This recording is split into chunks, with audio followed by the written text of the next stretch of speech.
Imagine, qual uma rumba. O segredo vai para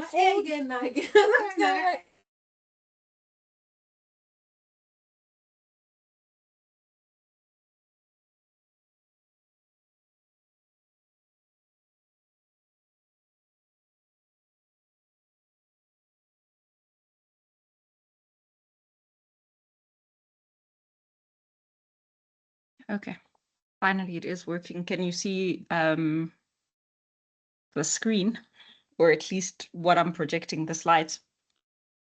We are on insurances and securities. Yes, ma'am. Okay, thank you. I think I did touch on insurances the last time, but I'm just going to go through it again quickly, and then we go on to securities. Because the next test with the long questions will have quite a bit of that.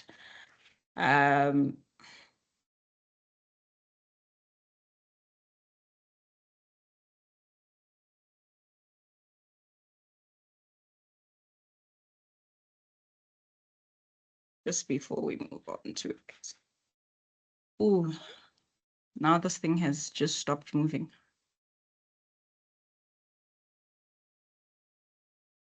Okay. Sorry, ma'am. And people still joining the class. Yes, sorry, ma'am, come through. Are you going to first touch on the marks for the previous test before we continue with the slides? I did say I will share the marks. They are available online, but what I will do is I will share them with you on Moodle. And then if you have any questions with regards to that, we can discuss once I've shared the spreadsheet, but you can go on to Moodle to check them. They're out. Thank you, understood. All right. Okay, so I am working on backup light. I'm still having electricity problems, but yeah, let's just proceed with the class. So with regards to insurances, we look at, and I think we discussed this last time, but I think we just need a refresher before I move on to the execution clauses, which is where we are supposed to start. We sort of just need to know who is responsible for insurance, what type of insurance, when, what, so that is, in terms of the works, they need to be insured. You need to insure the workers as well. There's a type of insurance, and then there's third-party liability insurance for people who could be injured while passing through the site, and then you would have your lateral support insurance. We spoke about this. You'd have your lateral support insurance if you're going to dig so deep, or it is required because your work may disturb adjacent structures. So other people's structures that are adjacent to yours. What does that mean? You know what I mean? So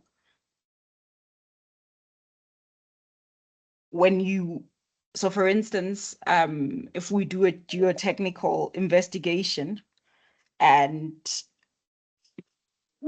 the design requires that we dig deep, and it's determined then that, look, there will be a problem, or you may cause problems to adjacent structures, then those people who did the investigation would be able to assist you in determining which cover would be sufficient in terms of that. So then clause 10.2 deals with what happens when it's sectional completion, right? So you have contract works insurance, which generally at the beginning for works, that insurance is by the contractor, okay? And when you do contract work, so let's say the work is about 10 million. When you insure it, you can't insure it for exactly 10 million, because in the event that the work is damaged, the professionals will need to offer supervision for the works to be rebuilt or to be corrected. So you would have the total cost of the works plus an allowance, a percentage, sometimes 10%, it all depends, for professional fees or supervision that's going to be required, okay? And also temporary works. So remember, the contractor would have his temporary works and all of that when he's doing the work. So that as well. Or maybe when the work is affected by an event and it requires correction, you would have to move people or move certain things. So maybe you need temporary storage and stuff like that, so that your insurance cover should be sufficient for that. It should also cover the fact that, let's say you've built a school and you're almost done, about 80% done, and you think in a month we'll be done and the students will be moving in, and then there's a flood. Now you would have to clear all the rubble, all the work that had been done and now is damaged, to make space for the new work. That comes at a cost. So that also should be covered, you know. And if there's any threat of damage, potential risk damage to adjacent buildings or any property surrounding where your site is, then you have that lateral support insurance. There's supplementary insurance. So this is your SASRIA. You would take supplementary insurance for works against loss or damage caused by civil commotion, riots, strike, labor disturbance, and lockout, because normal insurance will not cover that. So you'd have to insure those events. There's also removal of lateral support insurance. So for instance, let's say you're building an office block with 4 basements just along the road, and when you dig, you'd have to provide support for the adjacent structure. And when you are done and you remove that support, you know, if things go wrong, you need insurance for that. Then you have that public liability insurance, which back in the day was called third-party insurance. When I say third party, I mean public liability. So public liability, it is to provide indemnity in respect of accidental death or injury to any person, and accidental loss or physical damage to tangible property. So to remain in force until the date of final completion. So, you know, works insurance at practical completion, it lapses because then the owner of the building moves in.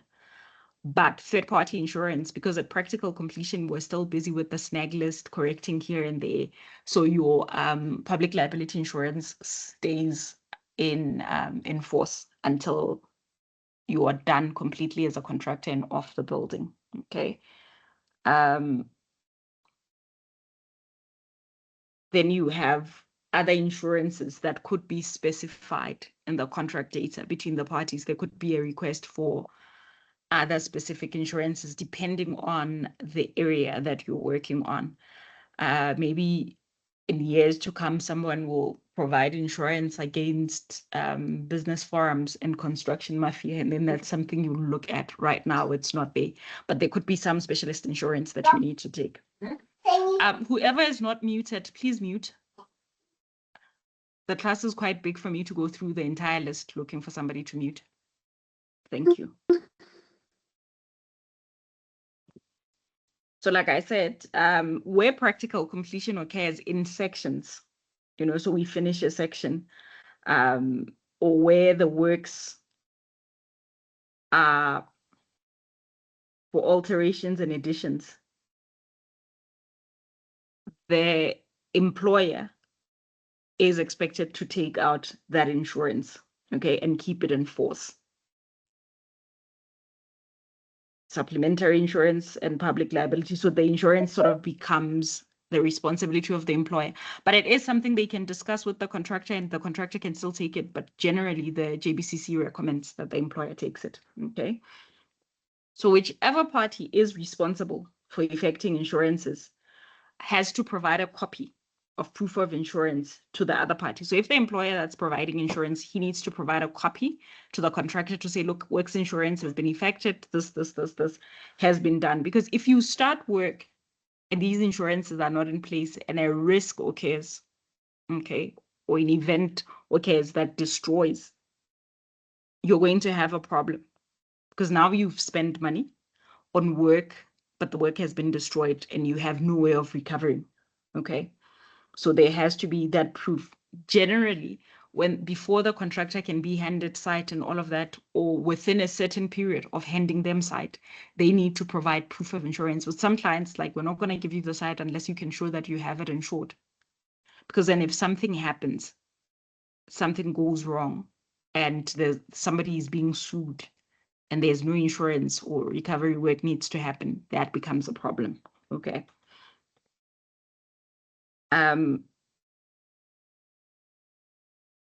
The amounts, so with insurance, you have the deductible, the premium for affecting insurances.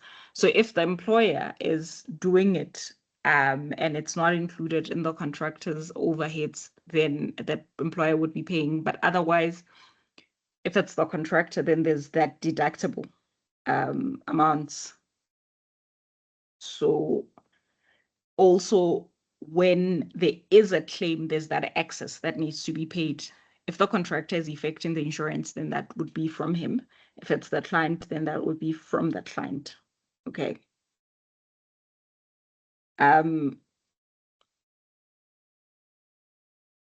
Certain instances, so if you look at 10.6, the 10.5, the employer may decide that maybe he wants to increase insurance cover. Say, let's not make it 10 million, let's make it 15, probably because maybe the scope has changed or something like that.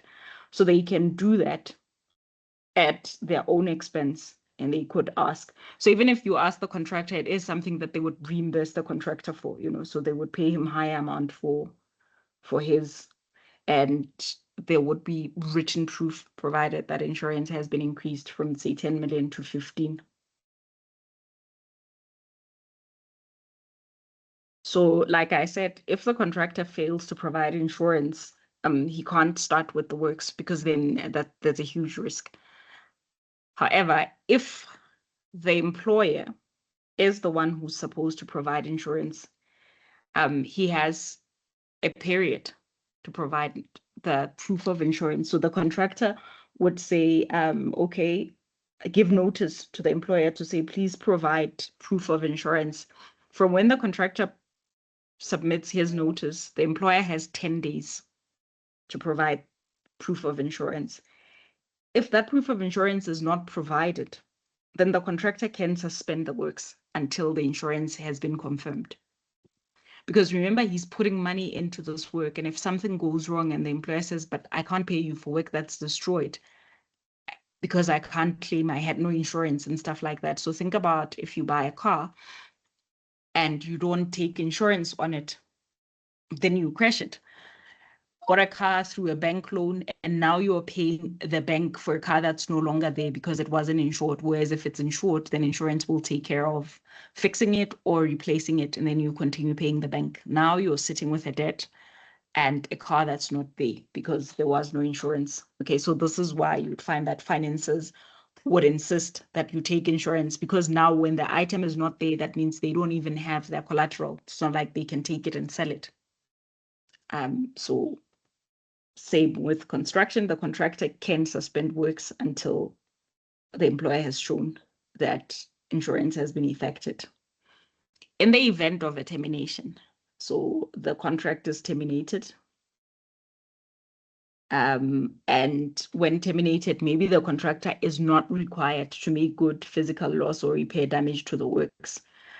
So the right to the proceeds of an insurance claim shall vest with the employer. So for instance, there was some destruction that was made, and the employer said, you know what, we're terminating, just go, I'll just take the insurance money and fix this myself.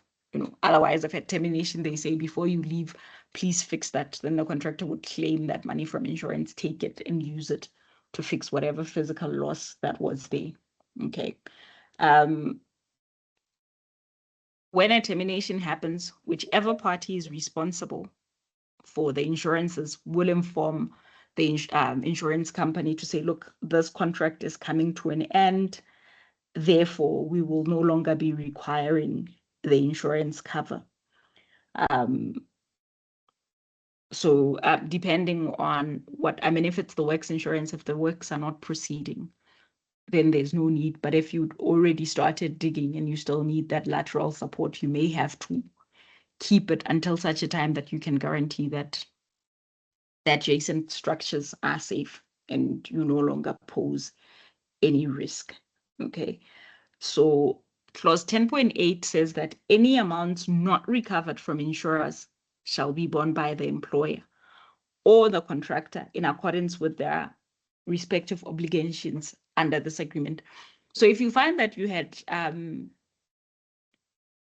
covered the building for 10 million, and then the insurance says, unfortunately, we will only pay you 8.5, and they give you their reasons, and insurance will always look for a reason not to pay you in full. They always do. The difference will have to be covered by whoever was responsible for the insurance, because they should have made sure. Sometimes they say, well, you should have notified us within 2 days. You didn't, and then there's a deficit in the money that they give you. Then the party responsible for insurance will have to do that. So if sometimes insurances will penalize you because there were changes. Maybe you changed your address or something changed and they say you didn't notify it. The cover should have been higher because this changed or that changed. Or for instance, maybe you bring some high value items onto the site. That would increase the risk of theft on site as opposed to when you just have bricks and mortar. So if you don't tell insurance that, look, I've put in some items of high value on the site, and because then there would be a request for you to increase security. So just on one of our sites in Beggersdal, we had a break-in, or 2 break-ins, where these guys come heavily armed with big guns. Somehow they knew that the kitchen equipment and electrical equipment had arrived on the site, and the intention to install the following week. So the things arrived on a Monday, the intention was to install. On the day they arrived, the following day at 3 a.m., the thugs were there and they knew exactly where to go to take that stuff. And the first thing insurance asked was, did you increase the level of security on site? Fortunately, that had been done. But if you have not done it and you have not notified insurance, and then you're going to have a problem because they would have refused to pay. So you need to be mindful of such things when you look at insurance cover. Okay. And also just ensure that you understand the terms and you can keep insurers informed. So in terms of like your construction equipment, direct work by direct contractors and such stuff, the parties will decide their own discretion. So the contractor can insure his own equipment, that generally what contractors do. Or if it's rented equipment, there should be like insurance included in that premium that he pays for the rental of the scaffolding and all of that, and your excavators or that machinery. Okay. And then with regards to the work done by direct contractors, that also needs to be discussed in terms of insurance. How is it going to work? All right. Then you have where exactly how long this should go on for. Do we stop at practical completion? Do we take it to final completion? So if it's those other insurances that they need to speak about. Obviously, construction equipment has to be insured because that's what the contractor uses. So it wouldn't be based on a particular project. But for instance, if for whatever reason you're going to do work in a high risk area as the contractor, so this is not JBCC as such, it's not a JBCC issue, it's not a contract issue. But as a contractor, you'd have to notify your insurance that I'm going to be doing work in a particular area with this equipment. So it's no longer where you consider it safe. So some places are higher risk than others. Any questions with regards to insurance? Okay, I'm going to move on to securities. I'm struggling to work between the two screens. Okay. Tagazelo, you have your hand up and you've removed it. Okay. Do you still want to ask a question or not? I'd like to thank you, Prof. If you could just assist, Prof. What if let me put it like this. In a case where your project was suspended due to reasons of the employer not paying you and you suspended those reasons, and the process was notified and it was accepted. Now, in terms of during that suspension of the works, there were break-ins and where material was stolen. Let's say the suspension was for a month, and within that period of month, you had your security there, but unfortunately, there was a break-in. What process of the insurances would we take as to the clause number 10? Thank you. All right. I'm not prof, so I'm just Ms. Okay. Please remember that next time. I know quite a lot of you think I'm Dr. Matsane. I'm not. It's just two similar names, two Zaneles. One is just a miss, the other one is a doctor. I'm not prof.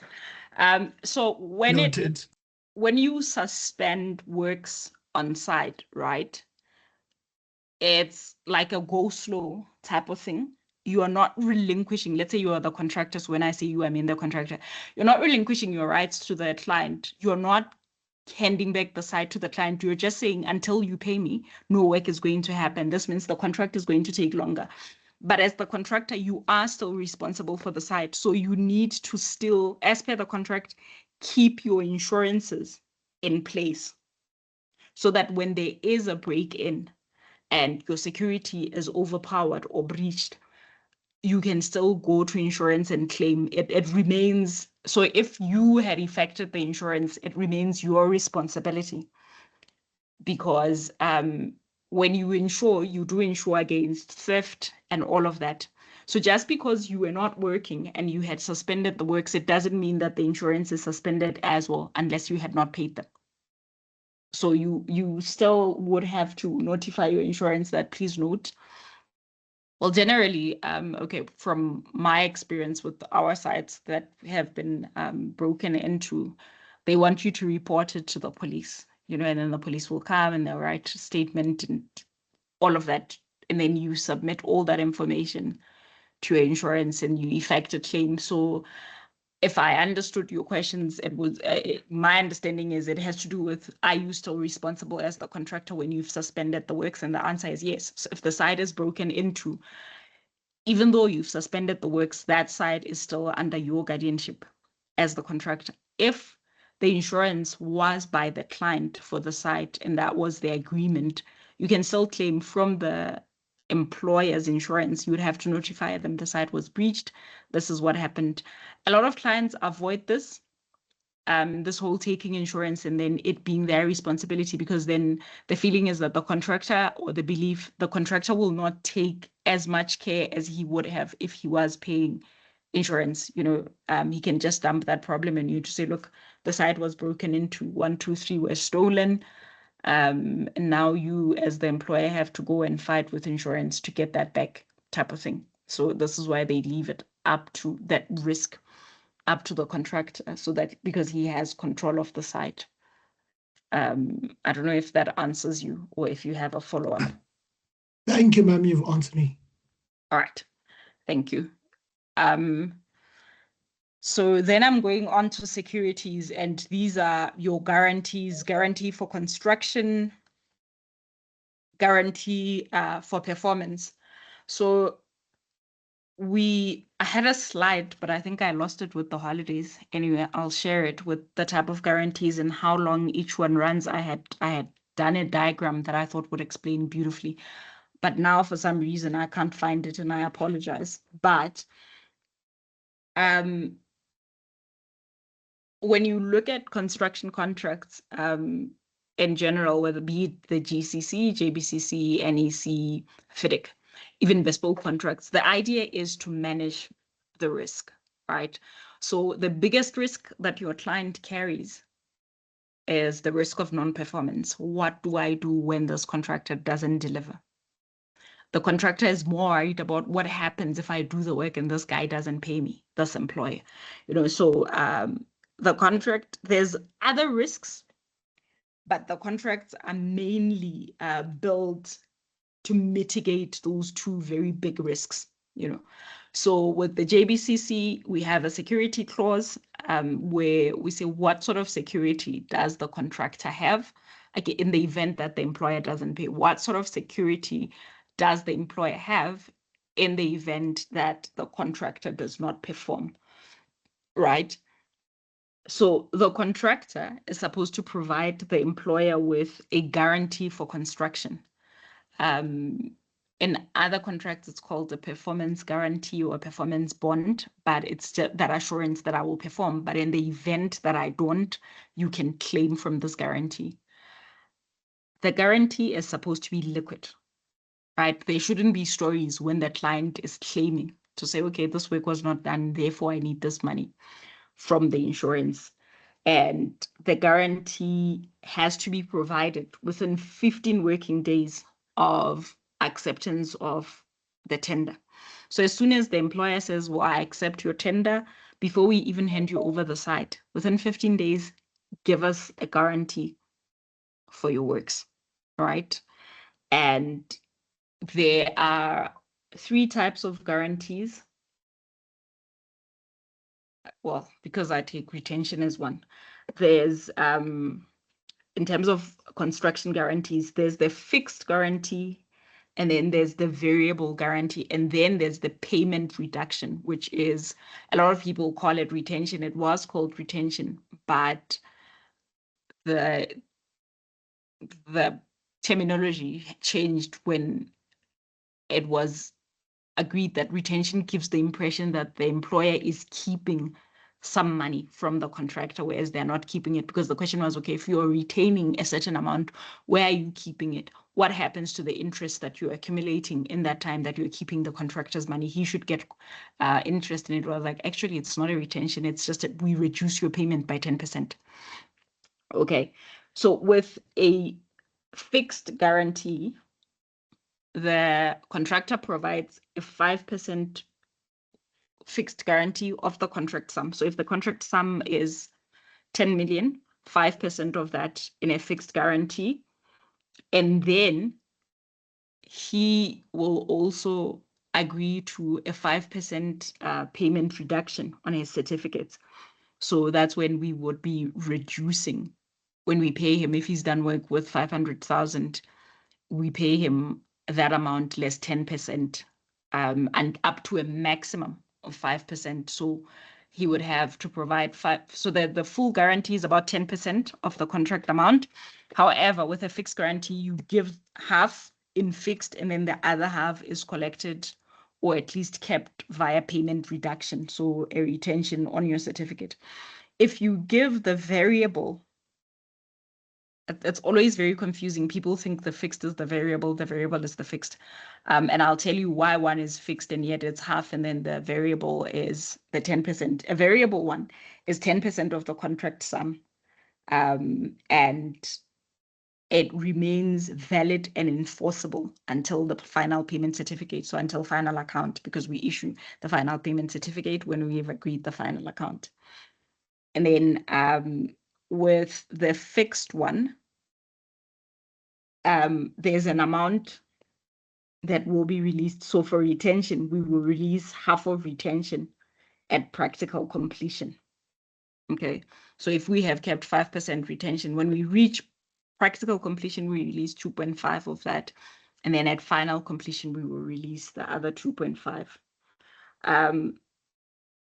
With regards to the variable, and part of the reason why it's variable, and that is the diagram I had drawn for you, and now I can't find it. It's somewhere on my computer, right? I will share it where I compare this to. With this one, I just want to remember there's a portion that is released when you get to, I think it's 50%. I just want to confirm because now I can't find my document. Anyway, I will send you that page where it explains, but the variable, it varies. When you get to a certain portion of the work that's been done, then it is released. A portion of it is released, and then you're left with 7.5. And then I think when you get to practical completion, you release the other 2.5, and then you're left with 5%. I will just confirm it. I'm just looking at it for it on the notes, and I'm not finding it. But the reason it's variable because it varies throughout the period of the contract. Okay, so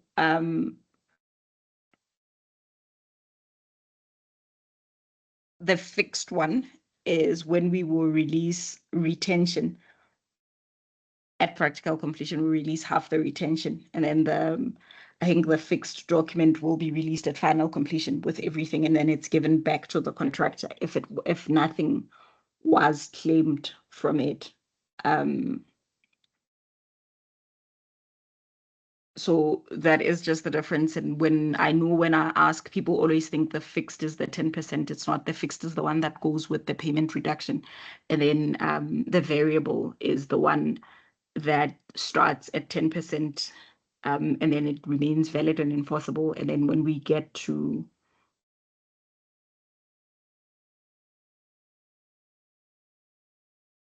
completion, then as we reach completion, we release different amounts of it. I'm just, like I say, I'm just trying to remember how much of it is released. When I think at 50%, there's an amount that's released, but I will confirm it. I will share it on Moodle as soon as I find that script or that diagram that I made with my notes. I just can't find my notes now.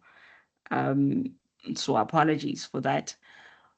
So you have those, and then in the event that the contractor fails to provide this, the employer could decide to just use the payment reduction. So there could be an agreement where the contractor says, look, I do not have the capacity to provide an upfront guarantee, but please let's work on a payment reduction. But this is not recommended. Okay. So the contractor is expected to provide his guarantee and keep it valid and enforceable until the last certificate of practical. If it's sectional, so that guarantee stays valid until the last section has been completed as well. So those are the two types. The contractor has to maintain that or replace it. So for instance, when you take it initially, we say, okay, we're working on a 12-month construction period. And let's say the work takes longer, and now it's no longer 12 months, it's 18 months. The guarantee has to be extended. Before it expires, you ensure that it's extended. At least 20 working days before expiry, ensure that it's extended. Then you have that guarantee for an advance payment. Advance payment is usually when contractors have to undertake work with long lead items, and you need to place an order at the very beginning of the work so that when you get to that part of the work on the program, the material is available. So for instance, let's say you're building a school and you're going to build a hall, but the hall is a structural steel building with brick infill.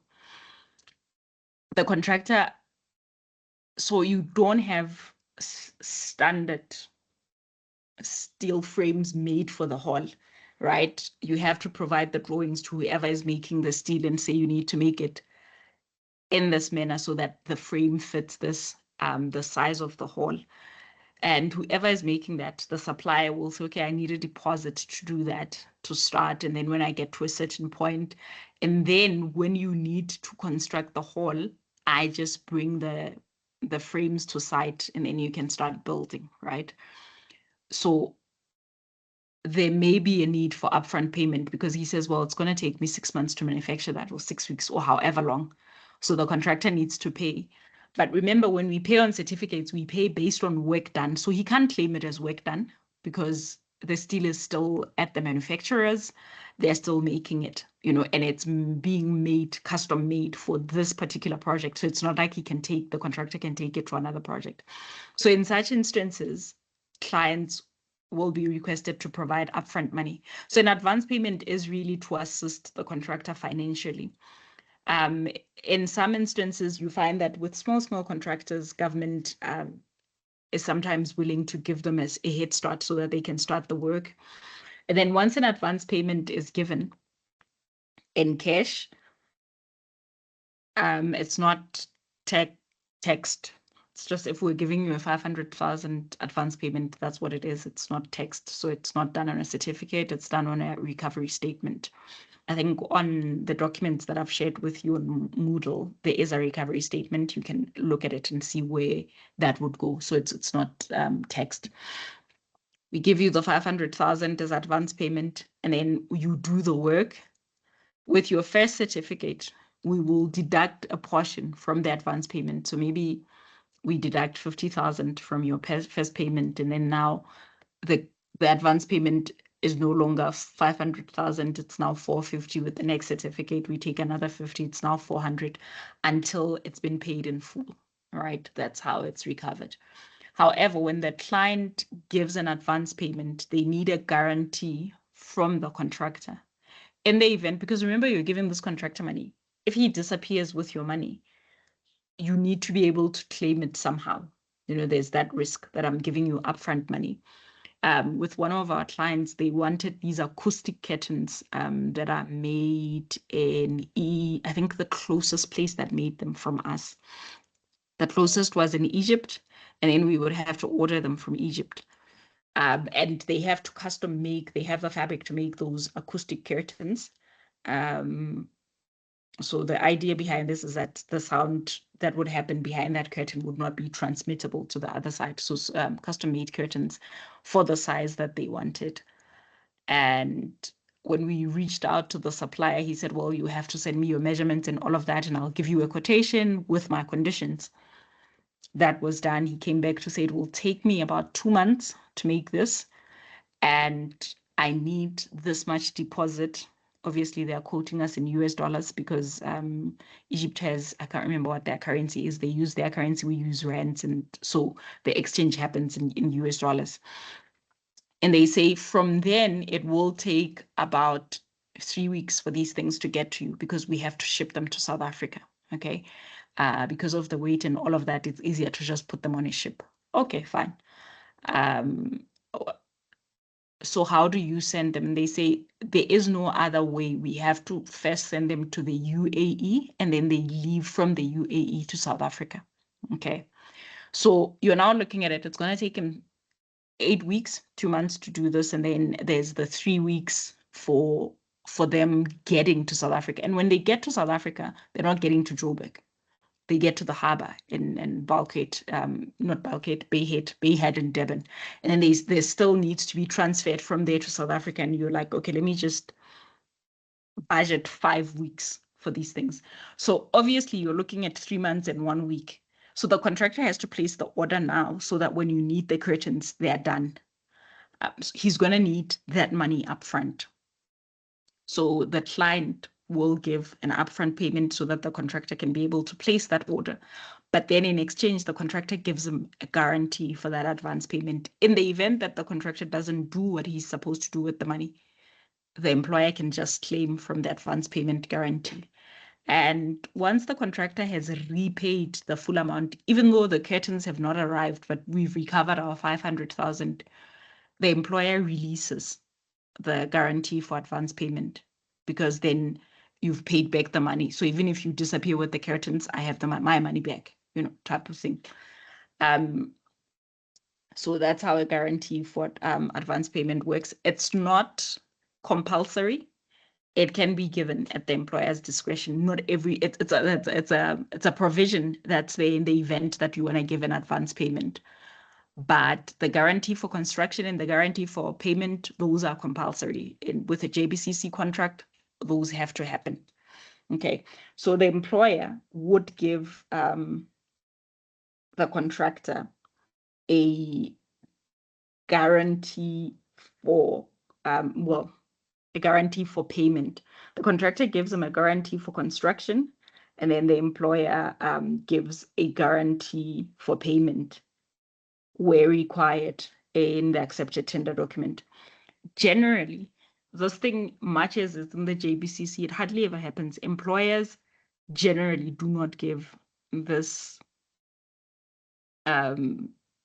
guarantee for payment. So for instance, government institutions do not give guarantee for payment. You just have to trust that the government will pay you. They don't give that guarantee. And so by the PFMA doesn't allow. With other clients who are not governed by, so the PFMA is that Public Finance Management Act of 1999. I think it's Act number 3 of 1999. With other clients, you have very big clients like your Growth Point, your Google, and whatever. They could say to you, we're not going to give you a guarantee for payment, man. Just trust us. This is additional admin. We will pay you. So what they do is there's a form called a waiver of lien, right? Where they make the contract, they give the contractor that form where he signs his lien to say, in the event that you don't pay me, I will not stop you from accessing the building, right? With government as well, the contractor is made to sign a waiver he waives his lien. So a lien is a right of occupation that the contractor has over that property until he's paid. So he waives it. They give him a form to sign where he waives that right to say, even if you don't pay me, I will not keep this. Most of the time when developers are developing, they're not using their own money. They go to a bank and borrow money from the bank, and the bank, as the lender, does not want anyone else to have rights over that property or over that site before them. So they want to have the right. So if the contractor has a lien over that, it means he can even stop the bank from taking it. So if you don't service, as a developer, if you don't service your loan with the bank can take over that property. It's their collateral. But now if the contractor has rights before them on it, that makes it tricky. And this is why the financiers will say, you get the contractor to sign a waiver of lien. With government entities, because it is a public property, no one can have a lien over public property. So you can't shut down a clinic because you were not paid, that sort of thing. So that is to protect public rights. So there is, in the event that I ask you what a lien is and what is a waiver of lien by JBCC, it is there in the notes. If you go to the definitions, you can read it. And I just thought to tell you about it when we speak of guarantee for payment, because the contractor has, in the event that he's not paid, if he's given a guarantee for payment, he can claim from that. So remember, the guarantee for payment would have to be sort of equivalent to the work that the contractor has to do. So it's a big guarantee.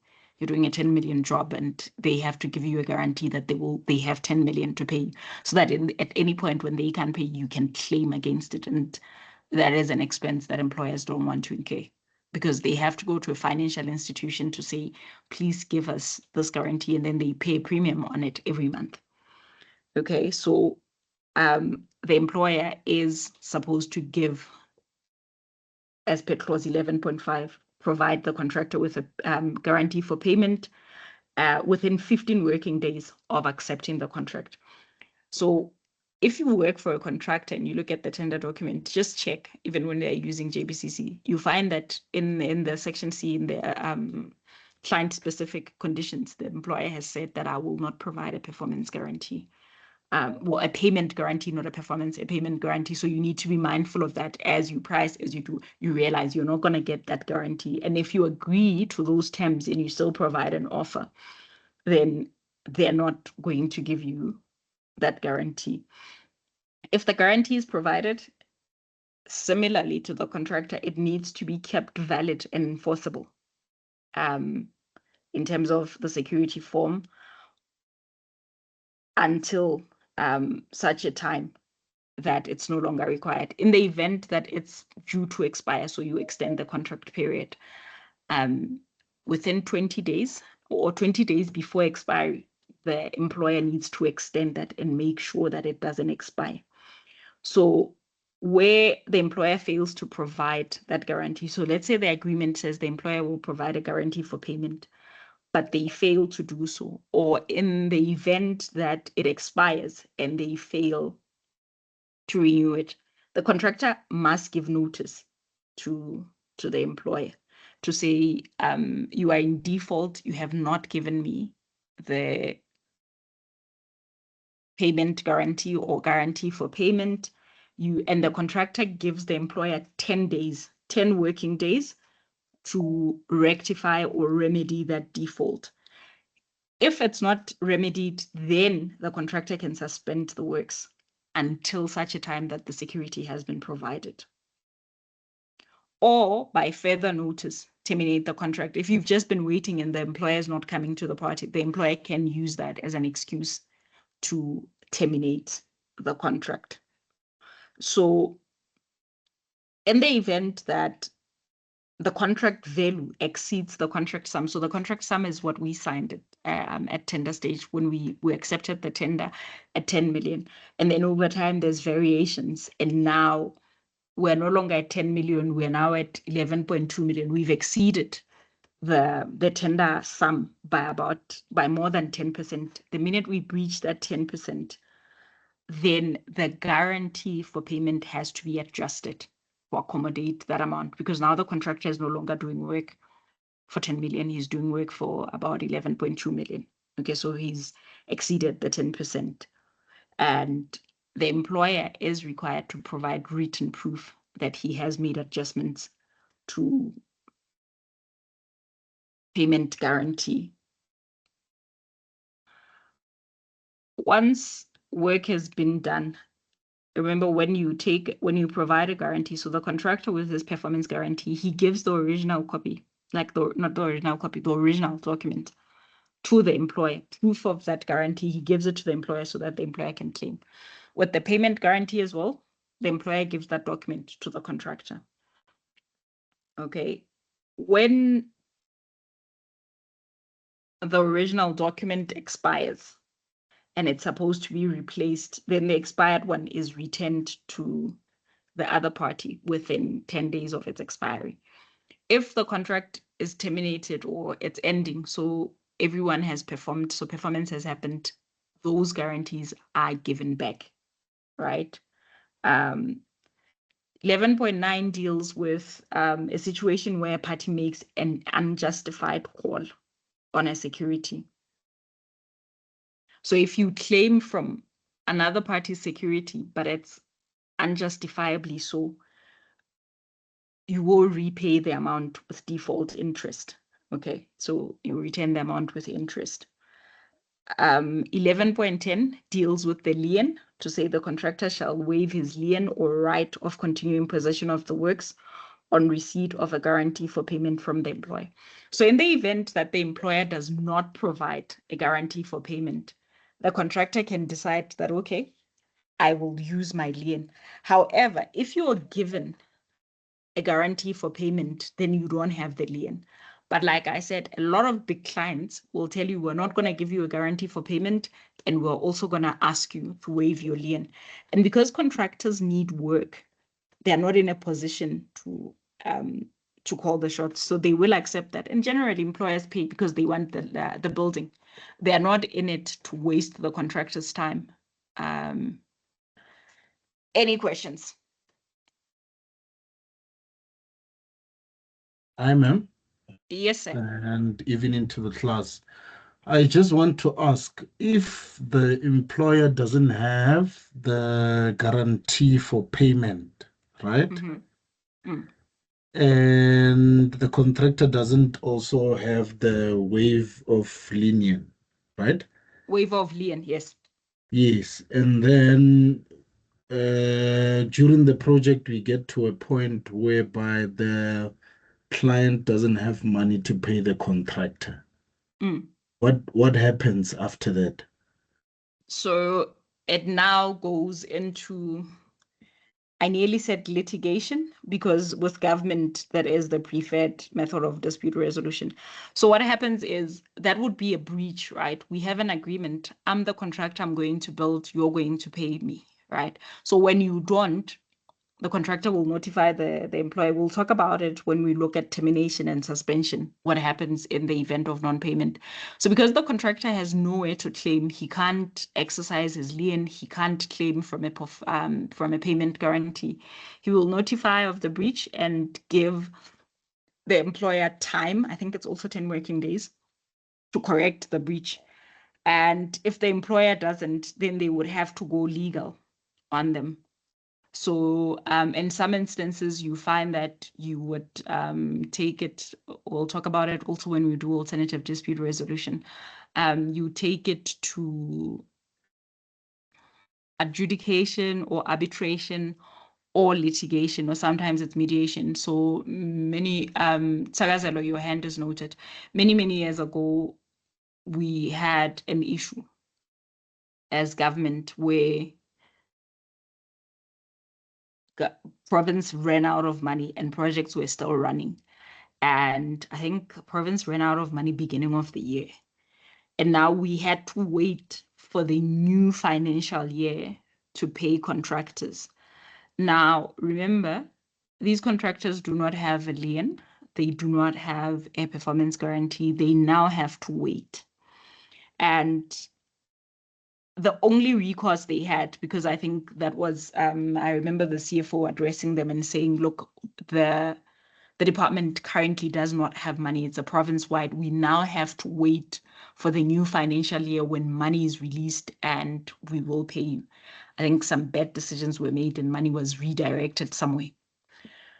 So the only recourse the contractors had was the fact that they would be paid interest with the money. So the money was due on the 15th of January, but you're only getting paid on the 2nd of May because our financial year starts in April and money is only released around the 20th because treasury processes and all of that. So it's a very disadvantaged position that the contractor finds themselves in, but they sort of have to wait and negotiate, and they get interest. And I think by JBCC standards, I'll tell you now, they get a very high interest. It's prime plus, I think it's prime plus 5%. If you go onto the definitions, there's, I think it's called default interest. I'll tell you now. It's 6% above the ruling interest rate. So if, let's say, prime is 9% or 9.5%, if you delay paying the contractor, you are going to pay him at that 9.5 plus the 6 that the JBCC imposes on you. So the only thing is they will get their money with interest, but otherwise they may have to end up in court. I'm not sure if that answers you. Please mute yourself, ma'am. Does that answer you, sir? You want to sit at home and relax, but tomorrow meetings are some 7. Hi, ma'am. Yes, it does answer me. So does that push you into suspension? Yes, you could suspend the works. That's another thing. You could, but remember, even as you suspend the works, you're still responsible for security, still responsible for insurance until such a time that you terminate. So you can. So when we did, I call it Natalspruit, but for people who are from the East Rand, Katlehong, there used to be a huge hospital that used to service Katlehong, Togoza, and Vosloorus called Natalspruit Hospital. But it was sitting on dolomitic soil and it would have problems where you have these sinkholes developing. So government decided they're moving it to Vosloorus. It's now called Telemokwerane.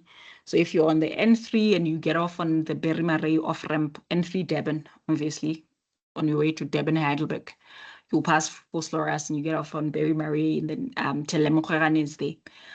Basil Reed built Telemokwerane, and for a year, Basil Reed carried the cost without being paid.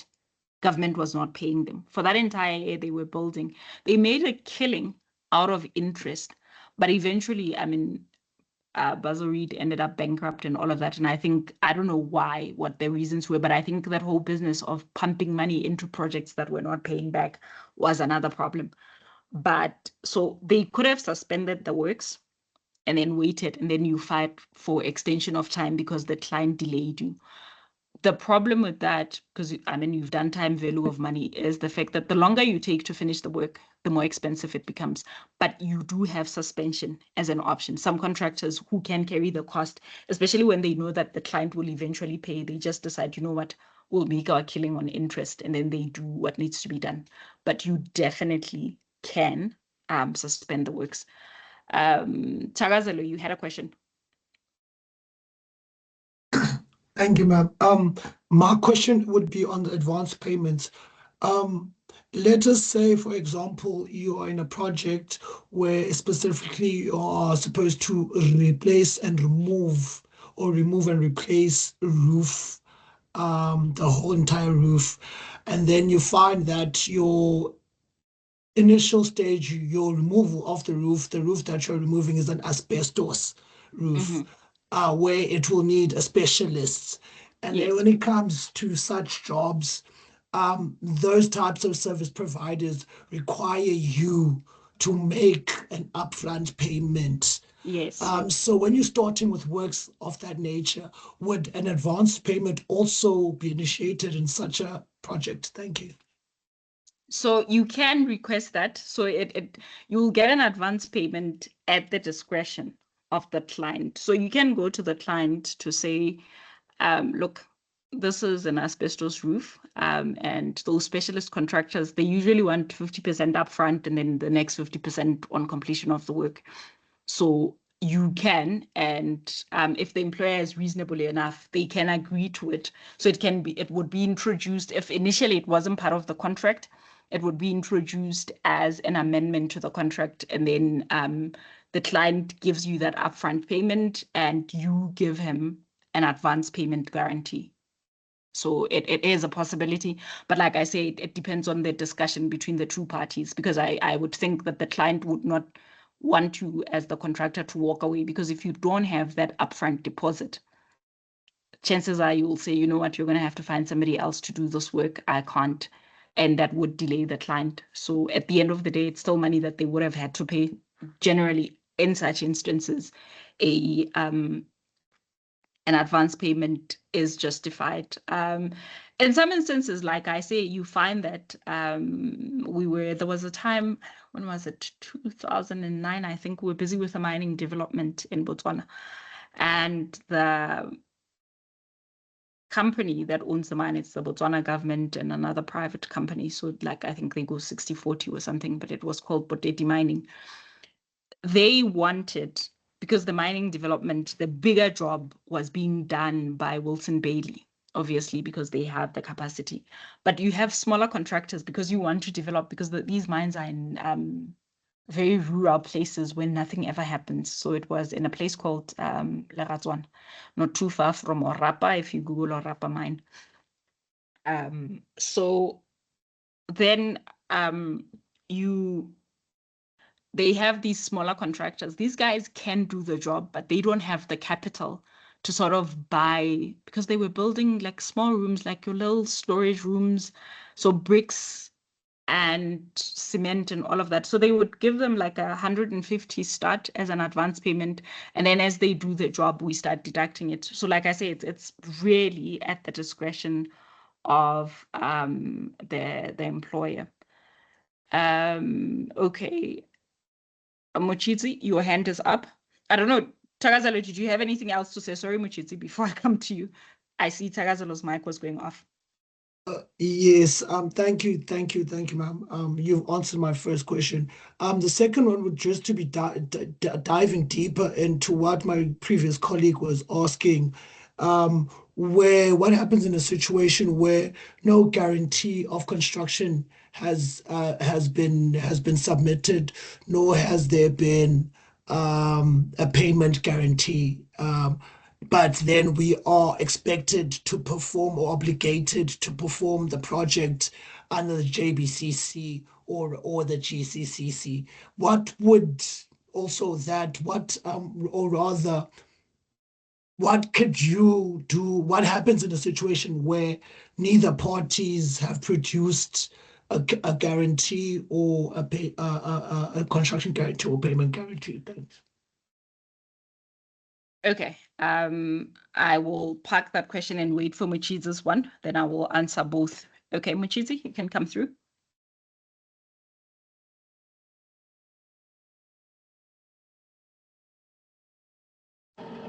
Good evening, ma'am, and the class in large. Thank you, ma'am, for giving me this chance. I just want to ask maybe one question. Above when we were talking about, I think it was insurance where you mentioned that if it's a clinic, you cannot boycott the clinic, you cannot shut down the clinic. So my question is with regards to the contractors in Chilean. My question is, if the client is a government entity and maybe they begin using the facility before the contractor is being fully paid, does the contractor still have the right to exercise a lien contract? And how does this work given given that a lien usually depends on the possession of the property? And yeah, I, I'm just confused there because I cannot go and shut down the clinic, but now here's the lien contract. How do I work on this one if the client is public? Okay. So with a public entity, you do not have a lien. You can't exercise. So even if the clinic is not finished, right? Let's say it's not finished and it's not working. But at the end of the day, what you're building is a public clinic. And because you're not paid, now you deny the employer access to that site because it's a public building. You'd be breaking the law by doing that. So that is not allowed. And I think was it Tagazelo or was it Amos's question, one of them, where I said you would now have to go legal. You know, you can you have not been paid, you can suspend the works, but you can't stop them from accessing the works, which is quite a disadvantage because then if you kind of stop them, there could be a fight where they bring another contractor to come and complete the work. It's never happened. It's usually not done because work is done on good faith. But, you know, it does leave the contractor exposed, but you would have to now sue for breach of contract to say we had an agreement, I was going to do work, you were going to pay, and now you don't pay. So now the both of you will make lawyers rich. So like I say, generally with a lien, you don't have a lien over public property. Even if you don't waive it, they do not allow you to exercise it. However, if it's a private entity and the private entity has not asked you to waive your lien, then you can take possession of that place until they pay you. But if they have asked you to waive your lien and they have not given you a payment guarantee as well, then you have to rely on the courts or alternative dispute resolution. You have to take them where you can enforce payment. All right. I do hope that answers you. Then back to Tagazalo's question. So you asked what happens if neither of the parties provide security. So I refer you to 11.4 under security. So subclause 11.4 says where the contractor fails to provide the specified guarantee for construction, the employer may, 11.42 says may terminate this agreement. So remember the contractor has to provide that thing at the very beginning, 15 days after we accept his tender, 15 working days.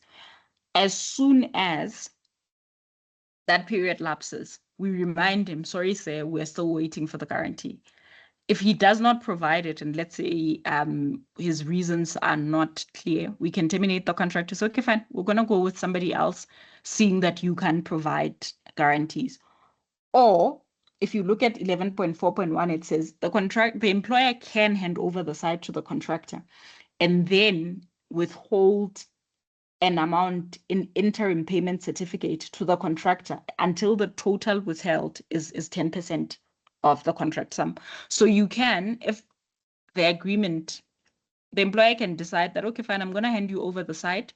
However, I'm going to use payment reduction. So for every claim that you submit or for every certificate that is due to you, interim payment, I will withhold a certain percentage until in total I have withheld 10% of the contract sum. So that is the option. So if you remember when I started, I spoke about 3 types of securities, and I said that the 2 are the guarantees, which is the fixed and the variable, and then there's the default one, which is the payment reduction. In the event that the contractor cannot provide a payment guarantee, the employer can choose to just use payment reduction as a guarantee.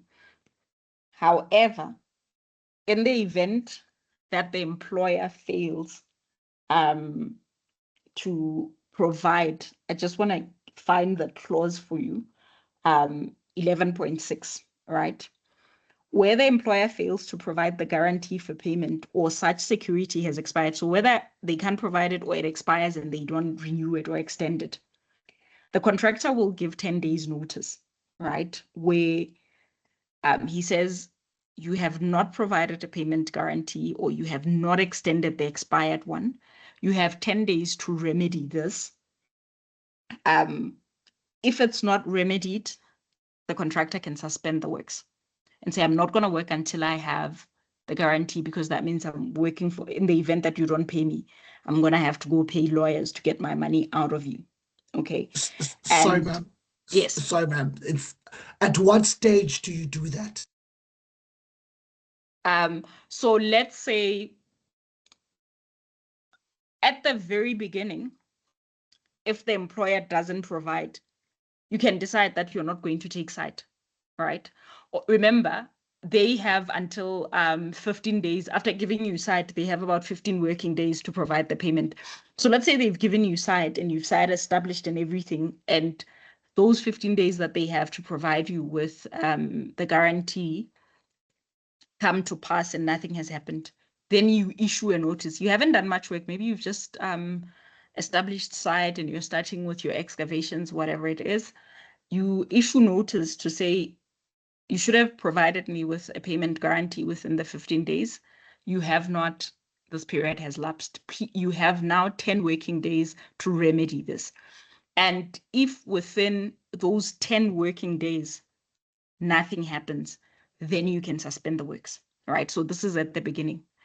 Let's say this happens, the project was supposed to be an 8 months project and now it's taking you 14 months.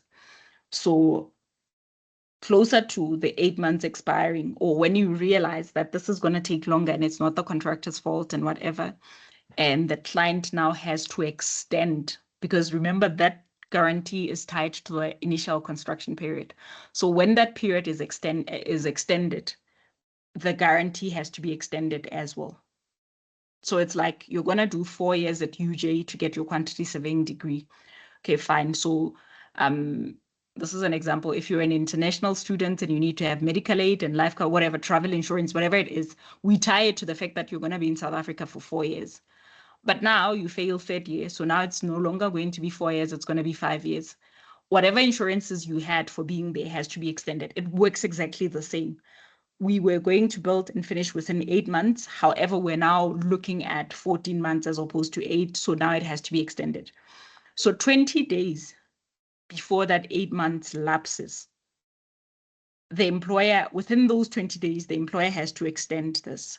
If they don't, as the contractor, you give notice to say, this thing is expiring or this guarantee has expired.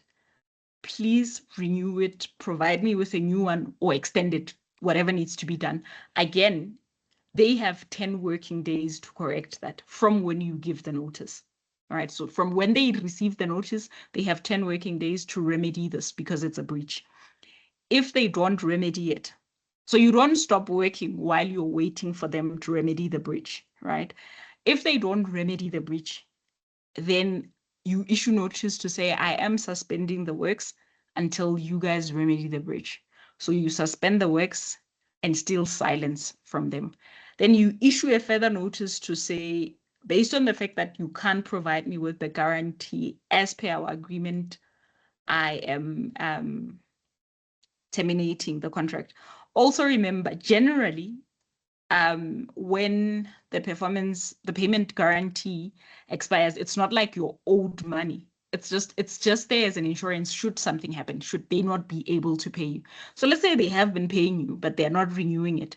So you can suspend the works and then they correct it. Or it could be they come back to you to say, listen, this thing is costing us monies that we don't need. Can we just do away? Let's amend the contract where we don't have to give you this, but we will pay you. Or so chances are at the time when this expires, they do not owe you. But you're just worried that in the event that they don't pay, I have nowhere to claim. So you can just terminate. You can give notice, suspend, then give further notice to terminate. So those are your remedies. If they owe you money and you only realize when you want to claim, maybe your admin was not done properly and you only realize, oh my God, this thing expired, then you would have to look at declaring a dispute. You notice, please pay me and please extend, and then they don't. Like, okay, now we've failed to resolve this between ourselves. It's now a dispute. Let's refer it either to an adjudicator, an arbitrator, or we take it to the courts via litigation. Does that answer you? Thank you very much. You have answered me. Thank you, ma'am. Okay.